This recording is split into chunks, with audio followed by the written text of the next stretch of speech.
मोदी सरकार ने इस्लामिक कट्टरपंथी संगठन पीएफआई को बैन कर दिया। लंबे वक्त से इस जिहादी संगठन की जहरीली नजर देश के अमन चैन पर थी।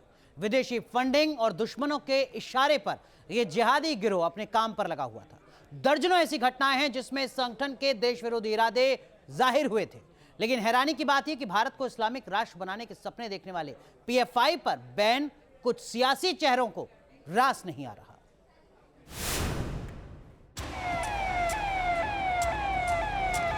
इस देश में मुसलमानों को इसके जरिए डराने का, धमकाने का काम किया। पीएफआई पर बैन लगाना मुझे लगता है कि देश हित में सही समय फैसला हुआ है। मैं एक ऐसी सरकार है देश में जो किसी तरह की ऐसी अप्रिय स्थिति से निपटने में पूरी तरह से सक्षम है। पीएफआई की जो ये रेडिकल एक्सट्रीम अप्रोच है उसका हमेशा मैं अपोज किया हूँ। इस्लामिक जिहाद की रीढ़ पर ये प्रहार किया गया है। जहरीले पीएफआई का पत्ता साफ, जिहादी आउटफिट का हुआ पक्का हिस्सा। वोट बैंक की राजनीति करने वालों के पेट में मरो। प्रतिबंध पर सियासी बयानों की होड़। इस्लाम के नाम पर देश के भीतर अलगाववाद और जिहाद का जहर बांटने वाली पीएफआई का अब हिसाब हो चुका है। मजहब की लकीर पर चलने वाला कट्टरपंथी और नफरती इस्लामिक संगठन पॉपुलर फ्रंट ऑफ इंडिया अब देश में बैन है। ये नरेंद्र मोदी का भारत है। यहाँ पे अब सपोलों को दूध नहीं पिलाया जाता है, बल्कि सांपों के फन को कुचलकर रख दिया जाता है। आतंकवाद, अराजकता, देशद्रोह, जातीय दंगा, जिहादी साजिश, इस्लामिक राष्ट्र, गजवाए हिंद, टेरर लिंक, दंगा प्लान, क्या क्या नहीं था। हिंदुस्तान को मुस्लिम राष्ट्र बनाने को लेकर जिस ब्लूप्रिंट पर पीएफआई काम कर रहा था, उसकी नींव में इसी इस्लामिक कट्टरपंथ की जहरीली खाद डाली गई थी। आम हिंदुस्तानी जहां मोदी सरकार के कदम पर जश्न मना रहा है, तो वहीं वोट बैंक और मजहबी लकीर पर अपनी सियासत चमकाने वाले चेहरों के पेट में जबरदस्त मरोड़ है। मैंने हमेशा पीएफआई की जो ये रेडिकल एक्सट्रीम अप्रोच है उसका हमेशा मैं अपोज किया हूँ और करता रहूँगा, चाहे कोई रेडिकल एक्सट्रीम अप्रोच अडॉप्ट करेगा। पीएफआई को बैन करके सरकार दो काम करना चाहती है। एक तो ये है कि पूरे देश में महंगाई पर, किसानी पर, स्वास्थ्य पे, शिक्षा पे, डेवलपमेंट पे कोई चर्चा ना हो। दूसरा ये कि पूरे देश में इसके जरिए ध्रुवीकरण का काम 2024 के लिए किया जाए और इस देश में मुसलमानों को इसके जरिए डराने का, धमकाने का काम किया जाए। पीएफआई अगर इतनी खौफनाक, खतरनाक संगठन है तो अभी तक पाबंदी क्यों नहीं लगाई थी आपने? क्यों उस पीएफआई को आपने खुला छोड़ दिया था?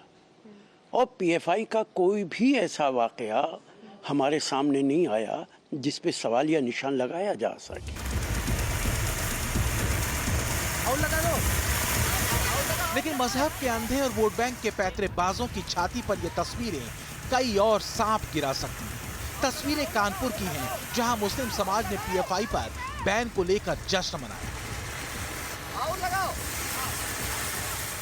ये हिंदुस्तान की वो तस्वीर है जो पीएफआई की गजवाए हिंद के सनकियों और वोट बैंक के सियासतदानों की आंखों में हमेशा चुभती रही है। जो बैन पर छाती पीट रहे हैं वो भी बखूबी जानते हैं कि पीएफआई कैसे देश के भीतर दुश्मन के एजेंडे को चला रहा था, और जब गिरफ्तारी की चोट पड़ी तो आका का नाम जुबान पर आ गया था।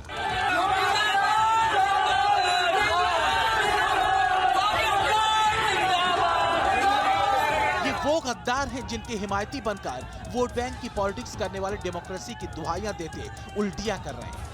कांग्रेस इसमें सबसे आगे है, जिसके सांसद की समझ पीएफआई और आरएसएस को एक बताने तक की ही है।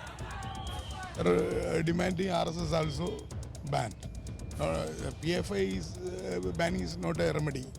2007 में आतंकी संगठन सिमी और आईएम के खूनी कारकुनों को जोड़कर बना पीएफआई अपने गठन के बाद से ही भारत में गजवाए हिंद की अफीम को बांटता रहा था। इसमें 2023 तक ज्यादा से ज्यादा मुस्लिम युवाओं का इस्लामिक लाइन पर ब्रेन वॉश करना, 2024 तक मोदी सरकार के खिलाफ समाज में जहर घोलना, मुसलमानों को भड़काना और कमजोर सरकार बनवाना शामिल था। इसके साथ ही 2028 में सरकारी तंत्र पर कब्जा करना, इसके साथ ही साथ 2035 तक देश के भीतर 1000 से ज्यादा ट्रेंड इस्लामिक लड़ाकों की फौज तैयार करना और 2047 तक हिंदुस्तान को इस्लामिक राष्ट्र में तब्दील कर देना शामिल था। जो जांच चल रही थी उसी के आधार पर छापेमारी और जो लोग पकड़े गए उनको रिमांड पे लिया गया था। जो सूचनाएं मिली उसी के आधार पर कार्रवाई हुई। बैन जिस तरह से 5 साल का लगाया गया है, क्या आपको लगता है कि पीएफआई की एक्टिविटीज में अब पूरी तरह से गवर्नमेंट सक्षम है हर तरह का एक्शन लेने के लिए? देखिए, गवर्नमेंट हमेशा से सक्षम है और हर ऐसे संस्थान, ऐसे व्यक्ति जो राष्ट्र विरोधी है उसके विरुद्ध कार्रवाई करने में हमारे प्रधानमंत्री जी, गृह मंत्री जी पूरी तरह से सक्षम। ऐसी आशंका है कि पीएफआई के लोग अब और उपद्रव कर सकते हैं, तो इसके लिए क्या? देखिए, इस समय एक ऐसी सरकार है देश में जो किसी तरह की ऐसी अप्रिय स्थिति से निपटने में पूरी तरह से सक्षम है। जो शैतानी हरकतें कुछ आतंकवादी संगठनों की परछाइयाँ, कुछ इस तरह के भारत विरोधी संगठनों की प्रॉक्सीज भारत में कर रही थी, उनके खिलाफ कड़ी और बड़ी कार्रवाई हुई है। तो पीएफआई के खूनी खुराफाती दिमाग आतंकवाद को पाल पोस रहे देशों के रिमोट से चलते थे और बड़े सधे तरीके से देश के भीतर अराजकता और मजहबी नफरत को फैलाकर अमन चैन को चोट पहुंचाने में लगे हुए थे।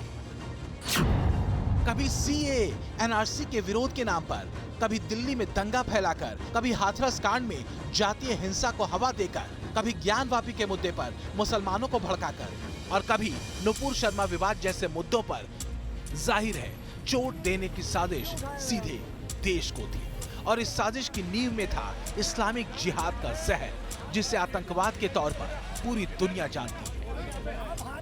लेकिन दुर्भाग्य देखिए कि वोट बैंक की राजनीति करने वाली कथित सेकुलर गोल पेट में हॉल लिए घूम रही है और हिंदुस्तान को इस्लामिक राष्ट्र बनाने के ख्वाब देखने वाले दंगा जीवियों के हक में छाती पीट रही है। Team news nation.